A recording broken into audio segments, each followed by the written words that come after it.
Doctor Arif Hussain, ഈ PFIയുടെ ഈ ഭീകരവാദ പ്രസ്ഥാനത്തിൻ്റെ ചിറകരിയുക മാത്രമേ ഉണ്ടായിട്ടുള്ളൂ.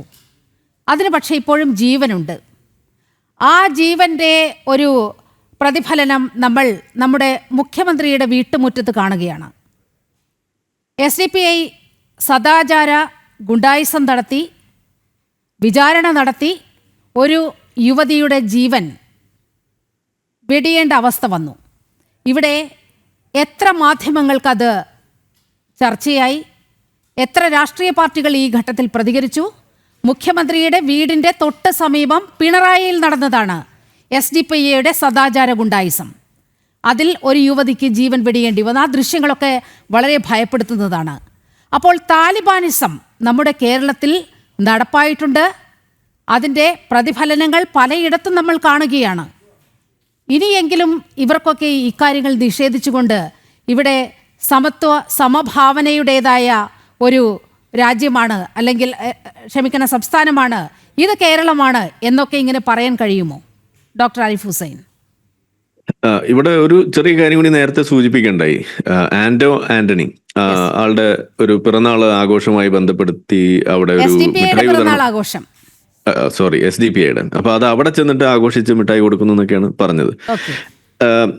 അത് ശരിയാണോ എന്ന് ചോദിച്ചു കഴിഞ്ഞാൽ ഞാൻ അതിൽ കാണുന്ന പ്രശ്നം എന്താന്ന് വെച്ചാല്, ഇപ്പോ കുറച്ചു നാളുകൾക്ക് മുന്നേ RSSനെ കാണാൻ പോയി എന്ന് പറഞ്ഞിട്ട് ഇവിടെ ഭയങ്കര പ്രശ്നമായിരുന്നു. RSSന്റെ വീട്ടിൽ അത് എന്തിനാ പോയത്, ഒളിച്ചും പാത്തു പോയി, പോലീസുകാരൻ പോയി, മന്ത്രി പോയി എന്നൊക്കെ പറഞ്ഞ് വലിയ വിഷയമാണ്.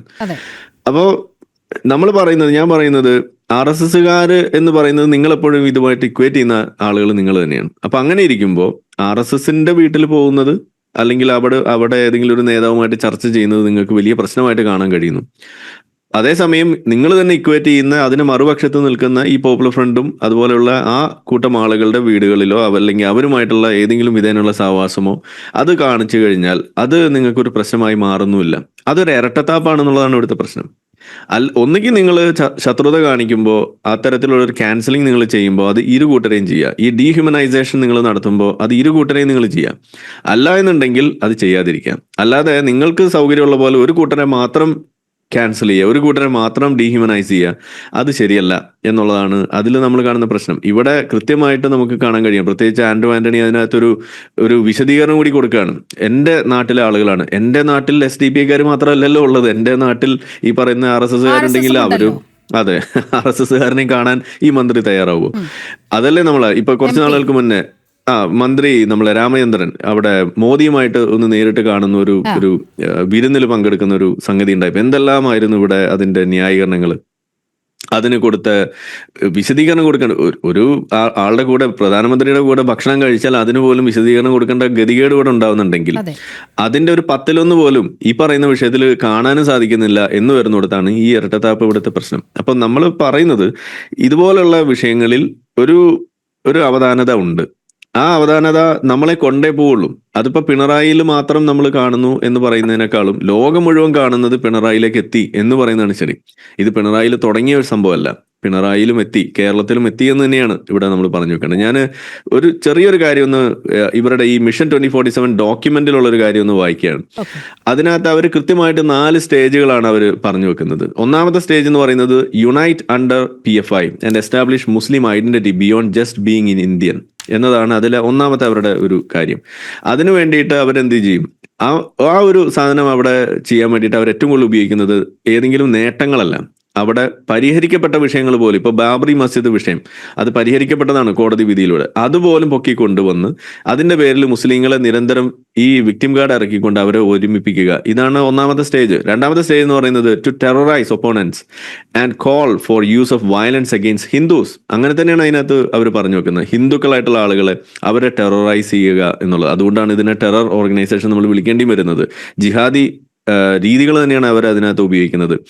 അവരുമായിട്ട് പരുഷമായിട്ട് പെരുമാറുക, അവർ നിങ്ങൾ രൂക്ഷത കണ്ടെത്തണം, ഇതാണ് ഇസ്ലാം പഠിപ്പിക്കുന്നത്. ഇനി മൂന്നാമത്തെ എന്താണ്, infiltrate the judiciary, liaison with foreign Islamic nations for funding, stockpile weapons. ഇത്രയും കാര്യങ്ങളാണ് മൂന്നാമത്തെ സ്റ്റേജിൽ. ഇതിൽ നമ്മൾ കണ്ടു തുർക്കിയുമായിട്ട് ഇവർ നടത്തിയിട്ടുള്ള ഇടപാടുകൾ നമ്മളിവിടെ കണ്ടിട്ടുള്ളതാണ്, കേട്ടിട്ടുള്ളതാണ്. അപ്പോ ഈ പറയുന്ന ജുഡീഷ്യറിയിലേക്ക് ഇരച്ചു കയറുന്നതിനെ കുറിച്ചിട്ട് ഞാൻ ഇവരുടെ ഈ പറയുന്ന ജമാഅത്ത് ഇസ്ലാമി, നമ്മളിവിടെ SDPI വരെ എത്തിയിട്ടുള്ളൂ.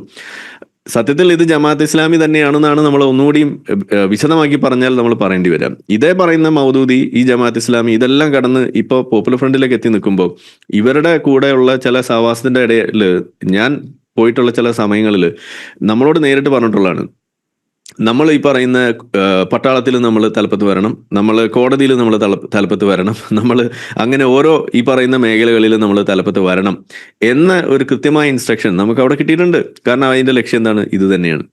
കൃത്യമായിട്ട് അവർ പറഞ്ഞു വെക്കുന്നത് ഇത്തരത്തിലുള്ള ആശയങ്ങളാണ്, നമ്മളെ കൺട്രോളിലേക്ക് ഇത് കൊണ്ടുവരിക എന്നുള്ളതാണ്. ഇനി 4ാമത്തെ സ്റ്റേജാണ് to grab power at the national level എന്നാണ് ലാസ്റ്റ് പറയുന്നത്. ഇനി അങ്ങനെ ചെയ്യുന്ന സമയത്ത് അവരതിനകത്ത് പറഞ്ഞു വെക്കുന്ന ഒരു കാര്യം കൂടിയുണ്ട്. അതായത് എങ്ങനെയാണ് ഈ സാധനം അവരവിടെ ചെയ്യുന്നതെന്നുള്ളത്. അതിൽ അവർ പറയുന്നത് അതായത് once in power, all important positions in the executive and judiciary as well as the police and army are to be filled with loyal cadres. The doors of all government departments including army and police would be opened to be filled with loyal Muslims and SC/ST OBCs to correct the past injustice and imbalances in the recruitment. എന്ന് വെച്ചാൽ SC/ST OBCകളെ ഇവർ ഉപയോഗിക്കുന്നത് ഇവരുടെ എണ്ണം തികയ്ക്കാൻ വേണ്ടിയിട്ടുള്ള ഒരു ആളുകളായിട്ട് മാത്രമാണ്. അതിനും ഇവർ ഇന്നിപ്പോൾ നമ്മൾ കാണുന്ന ഇപ്പൊ വേടനിലൂടെയൊക്കെ നമ്മൾ കാണുന്ന ഈ ജാതി പറഞ്ഞുകൊണ്ടുള്ള വലിയ തോതിലുള്ള ഒരു സംഗതി കാണുന്നുണ്ടെങ്കിൽ അത് ഇവർ ഒരുക്കുന്ന ട്രാപ്പാണ്. ഇത് മനസ്സിലാക്കാതെയാണ് ഈ വേടനെ പോലുള്ള ആളുകൾ ഇതിനകത്ത് വന്ന് വിടുന്നത്. ജാതീയത നമ്മുടെ നാട്ടിൽ നിന്നും അകന്നുകൊണ്ടിരിക്കുന്ന ഒരു വിഷയത്തിൽ അത് കുത്തി ഉണർത്തിക്കൊണ്ട് അതിന്റെ പേരിൽ ആളുകളിൽ ഒരു കാലുഷ്യം ഉയർത്തിക്കൊണ്ട് അത് ഹിന്ദുത്വ എന്ന് പറയുന്ന സാധനത്തിലേക്ക് കൊണ്ടെത്തിച്ച് അതിനോടുള്ള ഒരു വിരുദ്ധതയാക്കി മാറ്റി, ശത്രുതയാക്കി മാറ്റുക എന്നുള്ളത് ഇവരുടെ അജണ്ടയാണ്. ഇതിനകത്താണ് ഇവർ വന്ന് പെടുന്നത്. ഇനി അതോടൊപ്പം ഇതിന്റെ ഫൈനൽ സ്റ്റേജ് വരുമ്പോൾ ഇവർ പറഞ്ഞു വെക്കുന്ന എന്താണ്, ആ പറയുന്ന സ്റ്റേജിൽ അവിടെ ചെയ്യേണ്ടതെന്ന് വെച്ചാൽ നമ്മൾ ഇതുവരെ സംഘടിപ്പിച്ച ആയുധങ്ങളും അതുപോലെയുള്ള എല്ലാ സാധനങ്ങളും വെച്ചിട്ട് നമ്മൾ അവിടെ ഭരണം പിടിച്ച് അവിടെ ഇസ്ലാമിക നിയമങ്ങൾ അവിടെ കോൺസ്റ്റിറ്റ്യൂഷൻ എടുത്ത് മാറ്റിയിട്ട് അവിടെ സ്ഥാപിക്കണം. ഇതാണ് ഈ പറയുന്ന മിഷൻ 2047 ഡോക്യുമെന്റിൽ എഴുതി വെച്ചിരിക്കുന്നത്. നമ്മളിൽ എത്ര പേര് ഇത് വായിച്ചിട്ടുണ്ട്, എത്ര മാധ്യമങ്ങൾ ഇത് റിപ്പോർട്ട് ചെയ്തിട്ടുണ്ട്. ഇംഗ്ലീഷ് മീഡിയ ഇവിടെ ഒരുപാടെണ്ണം ഇത് എഴുതി പിടിപ്പിച്ച് അതിന്റെ വിശദമായ റിപ്പോർട്ട് ഇവിടെ കൊടുത്തിട്ടുണ്ട്. പക്ഷെ നമ്മുടെ നാട്ടിലെ മലയാള മാധ്യമങ്ങൾ ഇതുവരേക്ക് ഇത് കൊടുത്തില്ല. ജനം പോലും കൊടുത്തിട്ടുണ്ടെന്ന് എനിക്ക് തോന്നുന്നില്ല. ഇത് ഇനിയെങ്കിലും ഈ പറയുന്ന 2047 മിഷൻ ഡോക്യുമെന്റ് അത് ഒരു തവണയെങ്കിലും അത് മലയാളത്തിൽ പരിഭാഷപ്പെടുത്തിയിട്ട് അത് പബ്ലിഷ് ചെയ്യണം. ഇവിടുത്തെ ജനങ്ങൾ വായിക്കണം. അത് ഞാനൊക്കെ പലതവണ വീഡിയോ ചെയ്തു. എന്നെ കൊണ്ട് പറ്റാവുന്ന സമയങ്ങളിൽ ഞാൻ ഇതിനെക്കുറിച്ച് പറയും. കാരണം ഇത് നമ്മൾ ചർച്ച ചെയ്ത് ഇതിന്റെ ഗൗരവം നമ്മൾ മനസ്സിലാക്കിയില്ല എന്നുണ്ടെങ്കിൽ ഇതെങ്ങനെയാണ് നമ്മളെ കൊണ്ടുവന്ന് ഇതേപോലെ ഒരു വലിയ കുഴിയിലേക്ക് ചാടിക്കുക. ലോകം കഷ്ടപ്പെടുകയാണ്. ഇസ്രായേലൊക്കെ അവിടെ കഷ്ടപ്പെടുന്നതിന്റെ പ്രധാനപ്പെട്ട ഒരു കാരണം തന്നെ ഈ ജിഹാദി ഈ പറയുന്ന ഒരു സാധനം തന്നെയാണ്. ഈ പറയുന്ന ഇസ്രായേൽ ഉന്മൂലനം ചെയ്യുക, അതിന് ഇസ്ലാമിക രാഷ്ട്രമാക്കുക. അവർ പറയുന്നത് ഇസ്രായേൽ എന്ന് പറയുന്നത് അവരുടെ വഖഫ് ഭൂമിയാണ് എന്നാണ് അവർ പറയുന്നത് പോലും. എന്ന് പറയുമ്പോൾ ഓരോ രാജ്യവും നിങ്ങൾ എടുക്കുക, ബംഗ്ലാദേശിൽ നടക്കുന്നതായാലും പാകിസ്ഥാനിൽ നടക്കുന്നതായാലും ലോകത്ത് എവിടെ നടക്കുന്നതായാലും എടുത്തു നോക്കിക്കഴിഞ്ഞാൽ ഇതിന്റെ ആത്യന്തികമായ ലക്ഷ്യം എന്ന് പറയുന്നത് ഈ പറയുന്ന മതം ഭീകരത തന്നെയാണ്. അത് നമ്മൾ ഈ മിഷൻ 2047 എന്ന് പറയുന്ന ഡോക്യുമെന്റ് അവർ കൃത്യമായി എഴുതി വെച്ചത് നമ്മുടെ കയ്യിലുണ്ടായിട്ട് അതിന്റെ അടിസ്ഥാനത്തിൽ ഒരു പൊതു ചർച്ചയ്ക്ക് പോലും വഴി തുറന്നിടാൻ നമുക്ക് സാധിക്കുന്നില്ല എന്നുണ്ടെങ്കിൽ ഈ വിഷയം നമ്മൾ പിന്നെ എങ്ങനെയാണ് ഇതില് നേതാക്കളുടെ കാര്യം പോട്ടെ, ജനങ്ങൾ ഉണർന്നു കഴിഞ്ഞാൽ നേതാക്കൾ അത് അത്തരത്തിൽ പൊതുചർച്ചയ്ക്ക് വയ്ക്കരുത്, പൊതുചർച്ചയ്ക്ക് വരരുത് എന്ന് വളരെ കൃത്യമായി നിലപാടെടുക്കുന്ന രാഷ്ട്രീയ പാർട്ടികളും മാധ്യമങ്ങളാണ് നമുക്ക് മുന്നിൽ ഉള്ളത്.